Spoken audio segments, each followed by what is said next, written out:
Assalamu alaikum dear students. I hope that everyone is doing well. We have to continue with the same unit, basic statistics, and the same topic, measures of central tendency. In the previous class, we learned about measures of central tendency, that the measures or techniques that are used to determine the central value are called measures of central tendency, whereas central tendency, or known as central value or average, is defined as the specific value of the variable under study around which majority of the observations tend to concentrate. Then we learned that we have different measures of central tendency: the arithmetic mean, median, mode, geometric mean, harmonic mean, and quartiles. All these measures are used under different situations depending upon the nature of the data. Then we learned that arithmetic mean is obtained by dividing sum of all the observations by the number of observations. In addition, we learned that arithmetic mean can be calculated for group data as well as for ungrouped data. For ungrouped data, simply we add all the observations and we divide it by the number of observations. Whereas for group data, we have the formula here for calculating arithmetic mean under direct method. Here we can see that x bar shows or denotes the arithmetic mean. Here we have summation fx divided by summation f. F shows the frequency and x shows the midpoint of a respective class. Since in group data we have intervals, so therefore we have to find the midpoints as representative of each class, and we have to multiply it by frequency so that to have the sum of the observations at the end, and then we have to divide it by the number of observations. Whereas under indirect method the formula is different, because indirect method is used when we have the large values or large number of values. So in the absence of statistical softwares, it is difficult to handle the large values or to calculate the large values. So therefore indirect method can be used there, so that by under indirect method the large values are converted into smaller values for the sake of easy calculation. Here we have two approaches under indirect method. The first one is equal to x bar equals a, where a stands for assumed or provincial mean. We can take any value from the given data or the observations and we can call it as assumed or provincial mean. However, it is recommended that if the value will be taken, means if the assumed mean is taken from the middle of the value, middle of the data or the observations, so it will help us in calculation. D stands for deviation. It shows the difference of the observation with difference of observation and assumed value or assumed mean. In deviation, we have to subtract the assumed mean from each observation in order to convert the large values into smaller values for the sake of calculation.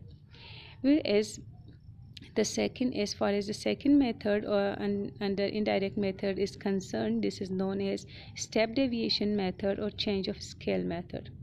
Here u is the step deviation. U is equal to d divided by h. If the values are not means reduced to the desired extent under the deviation method under the first indirect method, so then we can proceed towards the second method in order to further reduce the data to the desired extent, where we have to divide the d with the class interval d with h. At the end again we have to multiply by h, so to adjust the data. Here we have exercise 6.2, question number 6. The following data relates to the ages of children in a school. Compute the mean age by direct and shortcut method, taking any provincial mean. We can take any provincial mean, any assumed mean, but the hint is given in the question that we can take a, the assumed mean, equal 8. Okay, here we are supposed to calculate by direct as well as by the shortcut method, but here the word method is used, not methods. So we can choose any of the method, either the first approach or the second approach. So first of all, we have to calculate by direct method, and in direct method we required x midpoints. Because we have class interval, we have a range of values here. So in order to have the representative of each class, we must find the midpoints. So midpoint of 4 and 5 s6 can be, of course, 5.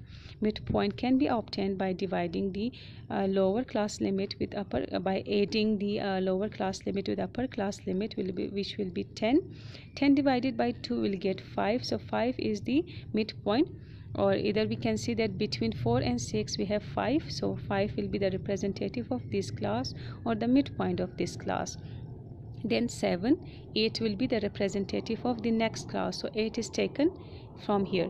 You can select even the midpoint of the third class as 11 and you will get the same answer. It will not affect the mean at all. Okay, then after finding the mean, we have to multiply it with the frequency in order to have the sum of all the observations, then divided by the number of observations. Then we will get the arithmetic mean. For indirect method, it's better to choose the first one, the deviation method, where we have to go with A. First of all, we have to find A. A is given as 8, or you can select any provincial mean. Then we have to find D, means the deviation. So we have to subtract all the midpoints, all the observations from the A in order to reduce the values. So then we have to multiply F with D, and then we can put this in the formula and we will get the same answer as the answer we have got from the direct method. This part you are supposed to do in homework. For the support, you can watch the videos, the previous videos or the previous class videos where the calculation of arithmetic mean by direct and shortcut method is explained in detail. We have to go with the second part of the question, that we have to compute geometric mean and harmonic mean. So today we are going to learn that what is geometric mean, what is the harmonic mean, what are their applications, and how we can compute geometric mean and harmonic mean for these given data. Okay, before proceeding towards the definition of geometric and harmonic mean, let's come to know about the implications of arithmetic mean, geometric mean, and harmonic mean. The arithmetic mean is appropriate if the values have the same units. For instance, if the observations are about the heights, the weights, the marks, means the same unit, so we can use arithmetic mean. Whereas the geometric mean is appropriate if the values have different units and there exist fluctuations in the observations. The term fluctuations can be explained here as if in the observations there exist extreme values. For instance, if the observation or the data is about the marks of the students. So if some marks are in the range of 0 till 5, like 0, 2, 3 or 5, and some marks are in the range between, means 80 till 100, like 80, 85, 90, 95. So there exist fluctuations in the observations. Some extreme values are there. So in that case, if we will calculate arithmetic mean when there exist fluctuations in the observations, so the arithmetic mean means will not be the correct average. So then we can choose the geometric mean when there exist fluctuations in the observations. Whereas harmonic mean is appropriate if the data values are ratios of two variables with different measures, like rates. Harmonic mean is used for calculating the average of ratios, for instance rates, etc. Moreover, application of the geometric mean are most common in business and finance, where it is frequently used when dealing with percentages to calculate growth rates and returns. Geometric mean is used for finding the average of percentages, or it is used for calculating the average of growth rates and return, because growth rates can be over period of time, so there then geometric mean will be appropriate. Let's learn what geometric mean is. The geometric mean is a type of mean or average which indicates the central tendency of a set of numbers by using the product of the values. It is opposed to the arithmetic mean, which use the sums. Here we have some more explanation of geometric mean. Geometric mean of a variable x is the nth positive root of the product of the x1, x2, x3 and xn observations. In symbols it can be written as, or let's define geometric mean in easy words. The geometric mean is the average which shows the central tendency by using the product of their values. Simple, by the product of their values. As we can see here that if x1, x2, x3 are the observations, so we will, in geometric mean, we will find their product and then we will get the nth positive root of this. In simple words, we can say that if we have two observations like 2 and 3, so 2 and 3 will be 6, and how many observations? 2, so we will take the square root of that. If there will be 3 observations like 2, 3 and 4, so we will multiply 2, 3 with 4, then we will take the cube root. If there will be 4 observations, then we will take the fourth root. So therefore it is said nth root, depends upon the number of observations. Okay, the above formula can also be written by using logarithm.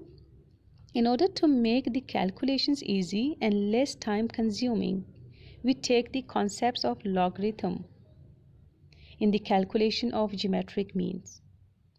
As we have learned the concept of logarithm in the previous class, in class 9.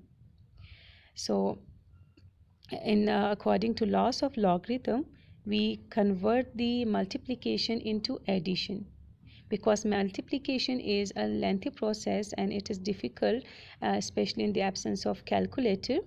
So then therefore logarithm, in according to laws of logarithm, we can make it easy and we can convert this in addition. So if we take log, and then we can write log of geometric mean, log of x1 plus log of x2 plus log of x3 and so on.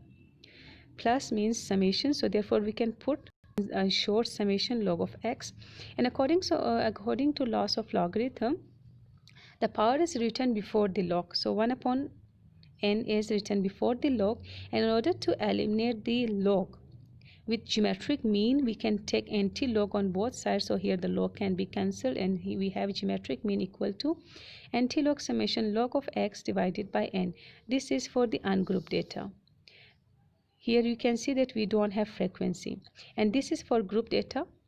It's mistakenly written here un, so it is for group data. In group data we have frequency, so therefore frequency is added here, and here we have written summation f. Okay, here we have some more uses of geometric mean. Geometric mean can be used when we are trying to calculate average rates of growth, where growth is determined by multiplication, not addition. It can be used in economics, financial transactions, interest rates, and personal finances. Since we have to go with basic statistics, so we will not go much in depth in order to know the uses of this. You must have a little bit knowledge about the uses of geometric mean, harmonic mean, arithmetic mean, and all. Here we have another example of geometric mean that we means it is practical implications. Suppose you receive a 5% increase in salary this year and a 15% increase next year. So now if for such type of data we are supposed to calculate mean, so this cannot be calculated by we can say that arithmetic mean, because the arithmetic mean deals with direct values, the original values, but it is related to percentage. So it means that you will receive your full salary, 100% salary, then 5% more, so it will be 105%. Even it will be divided by 100, you will get 1.05. Similarly 100%, then 15%, so it will be 115. When it will be divided by 100, you will get 1.15. Now since these are not the original values, these are the percentages, so their arithmetic mean will not be appropriate. So therefore it is recommended to use geometric mean. So geometric mean is used for calculation of means calculating averages for percentages. So in geometric mean we will multiply these percentages and we will take the root of this, then we will get the correct average. Here we have one more application of geometric mean. Geometric means are useful when we have to calculate means for values that have multiple dimensions. For instance, if we have to choose a computer and we think that there are three important characteristics in a computer: its size, its processing speed, and its pixel density, then we could create an average value for each computer using a geometric mean, because here we have multiple dimensions. So here then the arithmetic mean will not be suitable. Let's better understand this ahead by the example. Suppose computer A is 15-inch with a 2 gigahertz processor and 221 pixels per inch. So we have three dimensions here, multiple dimensions here. So therefore we will use geometric mean. 15 multiply by 2, then multiply by 221. Since we have three values, so we will take the cube root, then we will get the geometric mean here. Computer B is 14-inch with a 2.5 gigahertz processor and a 250 pixels per inch. So the geometric mean will be 14 into 2.5 in 2.4 into 250. So we'll get 20.3. So therefore computer B is on average more to our needs than computer A. So here we can easily go with the comparison after calculating geometric mean. So we can have the correct decisions by using this appropriate mean for such type of we can say data. Here we have exercise 6.2, the same question where we are supposed to calculate or compute geometric mean. Okay, here the table frequency distribution table is given. Now keeping in view the formula, or keeping in mind the formula for calculation of geometric mean, we can construct or we can make the table. Geometric mean is equal to anti-log summation. Since it is group frequency distribution, so f is used here, frequency, then log of x, then summation f. You have to by practice you can learn the formula easily. So here we have the class limits given in the book, and we have the frequency. Okay, now means looking towards the formula, what we are supposed to find. We are supposed to find x. X is the midpoints, because here we have a range of values, so we have to find the representative of each class known as midpoints. So midpoint of 4 and 6 will be 5, 7 and 9 will be 8, 10 and 12 will be 11, 13 and 14, 15 will be 14. This will be the midpoints. We can obtain it by adding the upper and lower class limit, then dividing it by 2. Or we can by ourselves we can see from here that 4 and 6 in between it will be 5, the midpoints. So we can see that x is found. Now we have to find log of x. So by the help of calculator we can find the log. Log is the combination of characteristics and mantissa, as we have done in class 9. So directly by the calculator you can find the midpoint. Okay, log of 5 will be 0.69897, log of 8 will be 0.90309, and so on. Now what we are supposed to do, x is found, then log of x is found. Now we are going to multiply f with log of x, so that we will be having the sum of observation after adding them. Okay, as frequency shows the number of occurrence, that how many times this occur. It occurs 10 times. So either to add 10 times this, or if you will multiply this, so you will get f log into x. This is x. Okay, now again log of x should be multiplied with f. Log of x should be multiplied by f. You can use calculator. Log of x should be multiplied by f, so you will be having these values. Now we are supposed to find the summation. So summation f into log of x, this will be this value. It's given here, summation f log of x, this is equal to this, and we have summation f, it will be equal 50. Now we have to put this in the formula. Anti-log is written as it is. Instead of summation f log of x, we are going to put the value which is calculated here. Then summation f is equal to 50. Okay, after division we will get this value. Now we are going to take anti-log. Anti-log can also be taken with the help of calculator. Then you will get the answer as 8.553. This is the geometric mean. Here we have another measures of central tendency known as harmonic mean. Harmonic mean refers to the value obtained by reciprocating the mean of the reciprocal of x1, x2, x3 and xn observations. It's very difficult to understand it from the definition, so better to understand this with the help of formula. Harmonic mean is basically the mean of the reciprocal of x1, x2, x1, x2, x3 are the observations. It means you have to take the reciprocal of each observation. 1 upon x. Fine, then we have to sum. It's reciprocating the mean.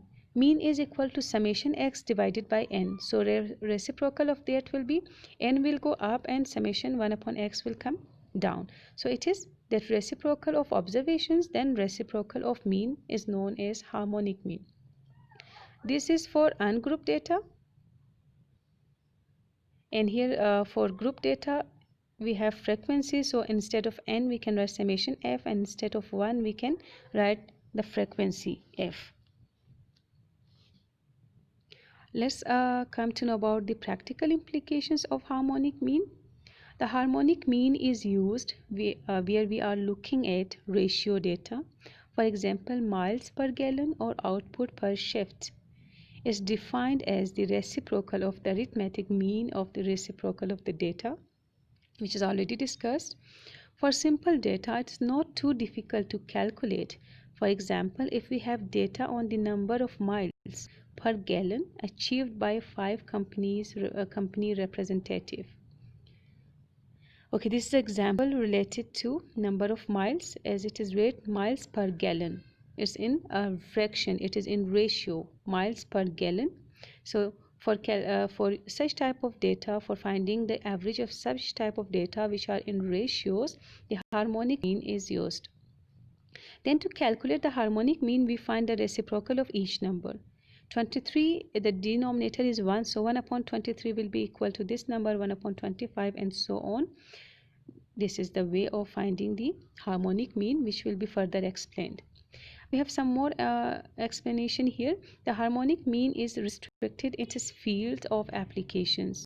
It is useful for computing the average rate of increase of profits or average speed at which a journey has been performed, or the average price at which an article has been sold. Okay, it means mostly to it will deal with the ratios, the fractional values.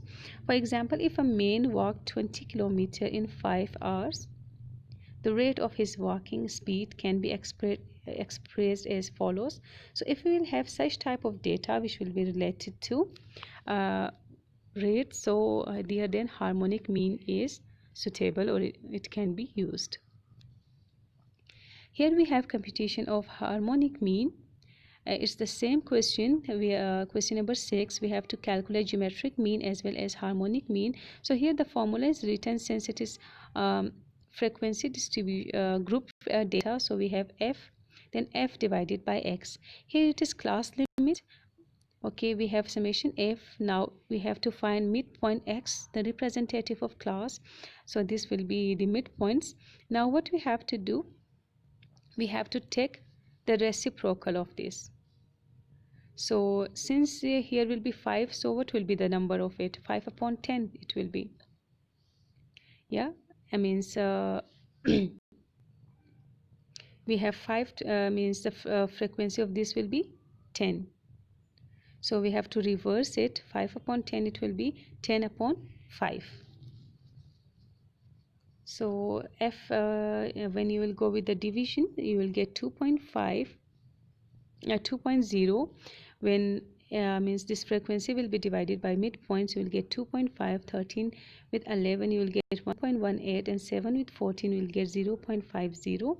Now we have to add these all values. 2.2 with 2.5 with 1.18, 0.50 will get 6.18 is the sum of f divided by x. We can put this in the formula and we will get the harmonic mean. Let me tell you here that here if I 8.09 was the answer, and the geometric mean has the answer as, oh, it's so far, it has answer 8.5.